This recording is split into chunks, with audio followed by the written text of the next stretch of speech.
तो दोस्तों आप सब लोगों को पता ही होगा कि भारत के हथियारों के परीक्षण हो या फिर इंडियन आर्म फोर्सेस के द्वारा खरीदे जाने वाले हथियार हो, ये पिछले कुछ सालों में वेस्टर्न मीडिया का किस तरीके से चर्चा का केंद्र बना हुआ है। और हाल ही में जब इंडियन आर्म फोर्सेस के तरफ से एक नहीं बल्कि दो बड़े सफलताओं को हासिल किया गया, तो उसके बाद इसका चर्चा वेस्टर्न मीडिया में ना हो ऐसा तो हो ही नहीं सकता। दोस्तों मैं यहाँ पे जो दो सफलताओं के बारे में बता रहा हूँ वो असल में short range air defence system के सफलतापूर्वक परीक्षण और इंडियन मिनिस्ट्री ऑफ डिफेंस के तरफ से सर्वेलेंस काम के लिए खरीदे जाने वाले 5G एनेबल ड्रोन को लेके है। और दोस्तों इन दोनों खबर को ही वेस्टर्न मीडिया खास करके ब्रिटेन के जेन्स मीडिया हाउस में काफी अधिक हाईलाइट किया गया है। जेन्स मीडिया हाउस के कुछ दिन पहले के ही एक रिपोर्ट में दावा किया गया है कि भारत के defence research and development organisation मतलब DRDO के तरफ से 2 कंसेक्यूटिव मिसाइलों के परीक्षण को अंजाम दिया गया है। और दोस्तों ये परीक्षण 28 और 29 फरवरी 2024 के दिन अंजाम दिया गया था। हालांकि इस परीक्षण के बारे में पब्लिक को जानकारी 29 फरवरी 2024 के दिन दिया गया। और दोस्तों जेन्स मीडिया हाउस के रिपोर्ट में दावा किया जा रहा है कि ये जो मिसाइल का परीक्षण था ये सफल भी रहा और ये मिसाइल DRDO के तरफ से ही इन हाउस डेवलप किया हुआ shoulder fire surface to air missile मतलब very short range air defence system है, जिसके परीक्षण को उड़ीसा के कोस्ट में स्थित चांदीपुर इंटीग्रेटेड टेस्ट रेंज से अंजाम दिया गया। जेन्स मीडिया हाउस के तरफ से मिनिस्ट्री ऑफ डिफेंस के प्रेस रिलीज को कोट करते हुए ये भी दावा किया जा रहा है कि मिसाइल का जो परीक्षण है उस दरमियान हाई स्पीड एरियल टारगेट का उपयोग किया गया और मिसाइलों ने अलग अलग कंडीशन में इन हाई स्पीड एरियल टारगेटों को अलग अलग तरीके से एंगेज किया है और एंगेजमेंट 100% सफल रहा।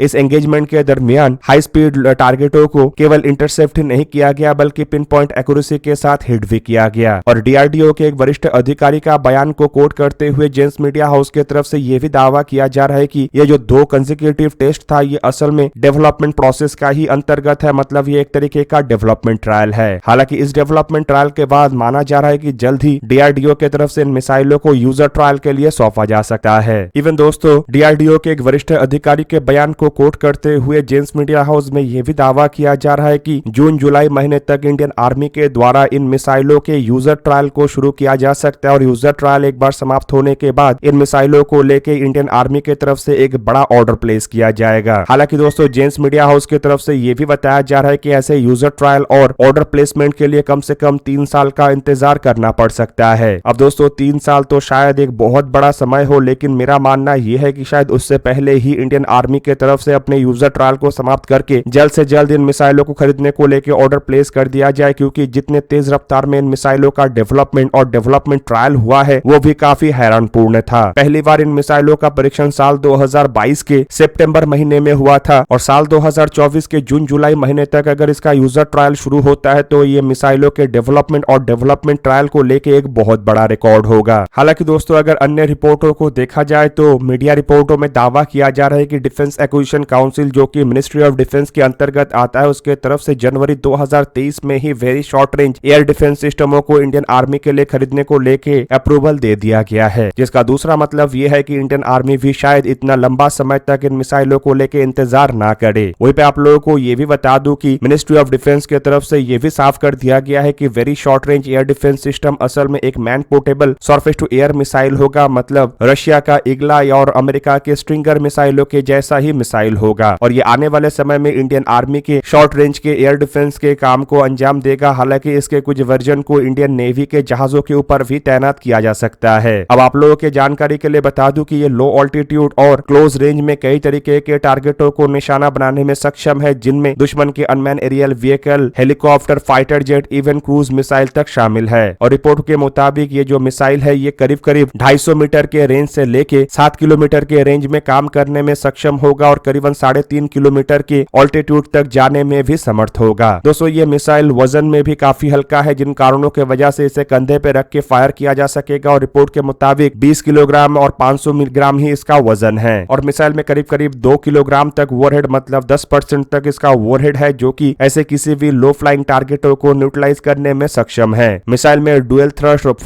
सॉलिड मोटर का इस्तेमाल किया गया है, जिसके सहारे ये करीब करीब माक 1.5 के रफ्तार में उड़ान भर सकता है, जो कि हाई स्पीड टारगेट तक को न्यूट्रलाइज करने के लिए काफी है। अब दोस्तों भारत के ऐसे शॉर्ट रेंज एयर डिफेंस सिस्टमों के डेवलपमेंट के बाद कई सारे देशों के कंपनियों को ये अंदाजा लग गया है कि और उनका मोनोपोली इंडियन मार्केट के ऊपर नहीं चलेगा और भारत अब विदेशी हथियारों से अपने आप को दूर कर रहा है और इन्हीं कारणों की वजह से ऐसे विदेशी मीडिया में जहां पे चिड़ बन रहा है तो वही वहीं पे ड्रोन को भी लेके भारत के तरफ से ऐसे विदेशी मीडिया को और एक बड़ा झटका दिया गया। हाल ही में मिनिस्ट्री ऑफ डिफेंस की तरफ से 5G enable surveillance unmanned aerial vehicle को खरीदने को लेके एक जानकारी दिया गया है और इसके बाद ऐसे विदेशी मीडिया के अंदर हलचल और अधिक मच चुका है। दोस्तों जेम्स मीडिया हाउस के ही एक आर्टिकल में दावा किया गया है कि नोएडा में स्थित IG ड्रोन नामक एक कंपनी है जो कि हाल ही में ही मिनिस्ट्री ऑफ डिफेंस से 5G enable unmanned aerial vehicle को लेके एक कॉन्ट्रैक्ट हासिल किया है और ये जो ड्रोन है ये इंडियन आर्म फोर्सेस के सर्वेलेंस के जरूरतों को पूरा करेगा। और दोस्तों 28 फरवरी 2024 के दिन कंपनी के स्पोक्स पर्सन के तरफ से ये भी बताया गया है कि कंपनी को अनस्पेसिफाइड नंबर के ऐसे ड्रोनों के सप्लाई को लेकर मिनिस्ट्री ऑफ डिफेंस से कॉन्ट्रैक्ट मिला है और कंपनी आशा कर रहा है कि मई 2024 तक इन ड्रोनों का सप्लाई इंडियन आर्म फोर्सेस को कर दिया जाएगा। इवन IG ड्रोन के स्पोक्स पर्सन के तरफ से अपने ड्रोनों के कुछ खासियतों के बारे में भी पब्लिक में जानकारी रखा गया है, लेकिन दोस्तों ये जानकारी इतना तक ही सीमित है जिससे कि इन ड्रोनों के बारे में दुश्मन को किसी भी तरीके का कोई अंदाजा ना लगे। कंपनी के स्पोक्स पर्सन के मुताबिक ये vertical take off and landing drone है जिसकी वजह से इसे बिना रनवे के किसी भी जगह से ऑपरेट किया जा सकता है और ये जो ड्रोन है ये 5 घंटे तक लगातार उड़ान भरने में सक्षम है और करीबन 18 से 21 मीटर पर सेकेंड के रफ्तार में उड़ान भर सकेगा और जमीन से करीबन 400 फीट के ऊंचाई में आसानी से उड़ान भर सकेगा। और दोस्तों ये 18 से 21 मीटर पर सेकेंड का मतलब होता है करीब करीब 65 से लेकर 75 किलोमीटर पर आवर का रफ्तार। इवन कंपनी के स्पोक्स पर्सन के तरफ से अपने ड्रोन को लेके ये भी दावा किया गया है कि ये करीबन 10 किलोग्राम तक के पेलोड को कैरी करने में सक्षम है और इसके मैक्सिमम ऑल अप वेट करीब करीब 14 किलोग्राम तक है। और ड्रोन में कई तरीके के इक्विपमेंटों को लगाया जा सकता है जिनमें सेंसर, रेड, ग्रीन और blue light, camera, even multispectral और थर्मल इक्विपमेंट भी शामिल है, जिससे कि इन ड्रोनों को कई तरीके के अलग अलग ऑपरेशन में आर्म फोर्सेस के तरफ से इस्तेमाल किया जा सकेगा। खास करके अलग अलग वेदर कंडीशन में दिन और रात के समय में ये जो